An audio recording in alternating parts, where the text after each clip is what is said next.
أول سيد إبراهيم قدنا هرم كيلتا أنا ميسو أردنا قلنا مبلا قدا بوبا يوخان دبالا بكجا مدي دلت عمري نساء برنوتا ويتا ديوس أجمع نام نساء تاتا كهانك فلما براتيتو مرة يونيفرسيتي جماتي gosa barnoota muummee afaan oromootiin digrii jalqabaa argatee kan eebbifame yoo ta'u yuunivarsiitii Haromaayaa irraayis gosa barnoota literature and communicationin digrii lammaffaa argachuutu jira. Yeroo ammaan tana barsiisaa Awwal Sa'iid biiroo barnoota Bulchiinsa Dirree Dhawaatti muummee barnoota afaan oromootiin ogeessa olaanaa ta'uudhaan tajaajilaatti argama. Inni kun barreessaa kitaaba Mijuu Ogbarruu afaan oromoo kan afoola maxxansa lammaffaa isa kanaati jechuudha. Barsiisaa Awwal Sa'iid akkam nagee qabda? Nagaa jirtanii isin akkam ulfaadha? Fayyaame. Nagaa keessanii? Bagagaa maxxansa lammaffaa kitaaba kee qabattee dhiyaattee Dirree Dhawaatti hoteelatti eebbifame fi kaapitaala keessatti walagarreetii jirra. Waan ajaa'ibsiisa ta'u kitaabni kun boqonnaawwan 5 ol keessatti hammateeti jira. Wantoota hedduu mata dureelee aadaa afoola taphoota ijoollee aadaa Harargee keessatti himata afaaniitiin dhaloota dabraa ture sassaabdee akka nama dhaloota qubeerraa argame tokkotti bu'aa bahii abboota keenyaa sassaabdee keessee jirta. Mee kitaabni kun maalii? Waa'ee kitaaba kanaa waan takka nuti? Hedduu bareedaadha. Duraan dursa dhugaatu waa hunda dubbatteetu jirta. Kitaabni kun maxxansa lammaffaati. Mijuu Ogbarruu afaan oromoo ja'a. Duraan dursa moggaa isaarraa yoon sii kaasee mijuu ni ilaalta. Mijuun arma keessatti hawaasni oromoo goromsi tokko godhadhee siila naqee kana guyyaa muraasaaf erga tursiisee booda manguddoo afeereeti aanan goromsaa sanitti gargaaramuun duratti manguddoon aanan itite kana eeybistee saniin booda aannan sa'a goromsanii itti gargaaramu jechuudha. Kanaaf kitaabni kun ogafoolaa fi ogbarruu barreeffamaa lachuu of keessaa qaba. Ogafoola yookaan ogafaan keessaa heellee takka, dhiichisa, darassii, shoobdoo, shaggooyyee, dadisa manguddootii fi akkasumas yeroo adda addaa hawaasni keenya itti gargaaramu. Keessattuu waltajjii garaagaraa hogguu galtu, yeroo daa'imni dhalatu, yeroo gammachuun adda addaa galtu, eebbaa waa'ee gala hawaasni keenya isarraa eegaleetii waa baay'ee of keessaa qabaa jechuudha gama afoolaatiin. Gama ogbarruu barreeffamaatiin ammoo walaloowwan adda addaa keessattuu haala yeroo adda addaa kan duraa hawaasaa bifa calaqqisuu danda'u. Aadaa sirna gadaa mata duree jettu jira. Maaliif natti boonta? Mata duree jettuutu jira. Oromiyaa, Dirree, Itoophiyaa baay'eedha Oromoon arma keessa jirtu duudhaa sabaa fi sablammii biyya tanaatillee osoo hin tuqne bifa hammachuu danda'uun walaloolee adda addaa of keessaa qabaa jechuudha. Kanaaf moggaasni isaa copha mijuu ogbarruu barreeffamaatii fi afaanii yookaan ogafoolaa lachuu waan of keessaa qabuu fi bifa mijuutiin moggaasa kana laadhee haala akkasiitiin kitaaba kana barreessuudhaaf. Waan bareeddu haastega amma akkan sirraa hubachaa jirutti waa lama keessaa qaba.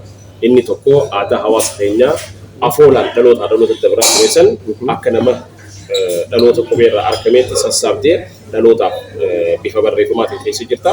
Lammaffaa kalaqa sammuu keetii hojiilee walaloolee garaagaraa itti hidhaatee kitaaba taasisteetu jirta jechuudha. Keessattuu yeroo amma keessa argamu kana dhaloonni jiru waa dubbisuu irratti boodatti harkifateeti jira. Waan dabre hedduu qorachuurraa fagaachaati jira. Maanguddoon aadaa fi seenaa dursan beektu immoo akka tasaatti akhirabaati kan jiranii umriin deemee akkanatti dhaloota dhufu kanaaf sassaabanii kaayuun bu'aan isaa maali? Akka nama kana barreessetti yaadni kun eessaas hin dhufee dhaloota kanaaf kitaaba kana kaa'uudhaaf ol kaa'uudhaaf yaadde. Maal irraa hubachuu qaban? Gaariidha. Keessattuu yeroo teekinooloojiin amma kana babal'ate kana dargaggoonni keenya iddoon taane oolanii tiiktookaraa fi feesbuukaa fi wanta garagaraa barnoota lagatanii aadaa isaanii dagatanii afoola gartee hawaasni waa'ee gama dinagdeetiin gama hawaasummaatiin ergaawwan garagaraatiin dabarfatu kana dagatanii dargaggoonni keenya yeroo baay'ee haalan taane keessa waan jiraniif kitaabni bifa afoolaatiin jiru kun manguddoonni keenya umriin ilmi namaa ni deema kitaabni addunyaa kanarraa tokko manguddoota garagaraa irraa afoola kana walis sassaabee bifa barreeffamaatiin haala gartee dargaggoonni kun duudhaa fi jiruu fi jireenya hawaasni isaanii falaasama hawaasni isaanii qabu hunda beekanii gartee jiruuf jireenya isaanii keessatti gatti gargaaramaniif kitaaba kana bifa afoolota jedhan kana walis sassaabee maxxanfamee akka hojiirra oolu taasiseetiin jira jechuudha. Kanaaf akka dhaamsaatti waan dargaggoota keenyaaf dhaamu jiraate dargaggoonni keenya aadaa feesbuukaa fi wantoota garagaraa qofa taa'uu osoo hin ta'in dubbistoota gaarii ta'uu qabna. Waa dubbisuu qabna. Dhaloota waa dubbiseetu waa hubata. Dhaloota waa dubbisee waa wannajeetu waa barreesseetu ammaas sadarkaa gartee qaroomina addunyaa sun irra gahuu danda'a. Kanaaf dargaggoonni keenya waa dubbisuu aadaa haa godhannu. Kan barates waa barreessuu aadaa haa godhannu. Kanaaf bifa saniin haa tattaafannuun isiniin jedha. Waan bareedu haastegaa kitaabni kun yoom eessatti eebbifamuudhaaf yaadda? Akkamii eebbisuu? Baay'ee gaariidha. Bakka hawaasni keenya jirutti xiqqaa fi guddaan kan kaabaa fi kibbaa kan bahaa fi dhihaa iddoo isaan argamanitti waamicha afiirraa bifa haala ho'aa ta'een isaaniif goone bakka hooggantoonni keenya jiranii fi manguddooti abbootiin gadaa abbootiin amantaadhaatii fi akkasumas hawaasni qaamonni hawaasaa garagaraa mara argamanitti hoteela Bii Kaapitaal onkololeessa 23 fi 30 jidduu guyyaa murteessinee yeroo gabaabaa keessatti hawaasa keenya kan beeksifnu ta'a. Sagantaan eebaatiis haala ho'aadhaan hawaasni keenya dhufee waan isaati. Waan isaa kanammoo akkuma gartee maxxansuurraa na cinaa dhaabbattanitti hawaasni keenya ammallee eeba isaatillee dhuftanii eebbistanii mijuu tana akka unattanii isiniidha. Waan bareedduudha. Kitaaba kana keessatti mata dureelee hedduutu jira.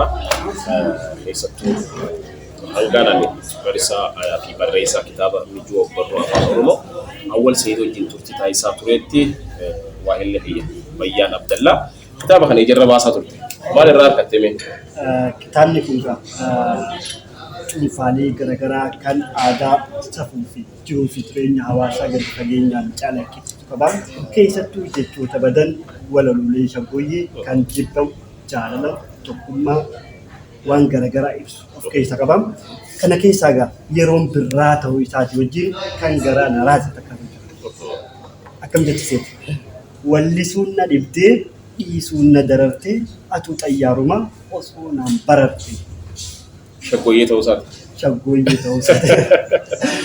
Dhugaa dhagaa keessattuu yeroo birraan baree birraan kan dubaraa daldalaati jaamaa Harargeen hoguu ashiitaa bilchaatee aalaa nyaatee namni dardarree arranjeenii gaafa Bayyaan faan dardara turan san akkasuma tureemi. Akkas ture waan biraatu jira. Arrabsoo qabdi. Aadaan arrabsoo qabdi. Wal faamuu qabdi. Wal deeggara qabdi. Kana keessaa takka tamiisiif himateeti. Ooluu teenya guddoo caayaan mandariinaam geenyaan haada kutte maaliin firraa hiinam. Intalaadda. Haaloo kuduraa naaf deemte jeetii yaadee ture baganarraa meessite. Hundaafuu barsaa fi barreessaa kitaaba mijuu ogbarruu awwal Sayyid wajjin turtii taasisne kitaaba kana maaliif keessaa qaba hin jiru guutuu isaa dubbisnee nutis gara guutuudhaan kan dhufnu ta'a warri viidiyoo gabaabaa sana hordofaa jirtan karaa qalloo miidiyaatiin share godhaa, like godhaa, hiriyoota keessaniifis qoodaa. Guyyaan ifatti guyyaa kana jee hin murtoofne akka amma isarraa hubannetti garuu onkololeessa 23 hanga 30 guyyoota 7 jiran san keessatti sabtii fi alata jiru irratti guyyaa tokkorra kan oolu ta'a. Guyyaa bilisa ta'e namni hedduun hirmaachuu danda'u irratti dursnee isin beeksisna. Ayyaana Irreechaatiin booda jechuudha bal'inaan waliin dhufne keessumoonni gurguddoon affeeramanii jiranii artistootni ni argamanii xalayaa affeerraa arkeetiin jira Finfinnee irraayis Harargee irraayis ni dhufanii Dirree Dhawaa hoteela guddicha Bii Kaapitaal paarkii Alii Birraa fuulduratti kan eebbifamu ta'a jechuudha.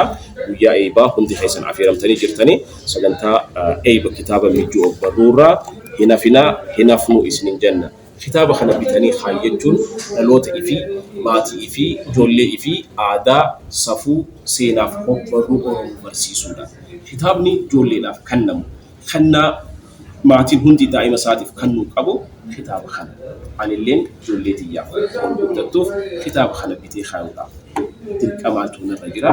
Isinis ijoollee teessan kan jaalatan yoo ta'e moobaayilaa fi laaptooppii fi akkanumattuu taabileeta akkuma bittaniifitti aadaa fi afaan Oromoo dursanii akka hubataniif kitaaba Mijjuu Ogbarruu kana akka kennaatti laachifuu dandeessan isiniin jenna. Baay'ee baay'ee.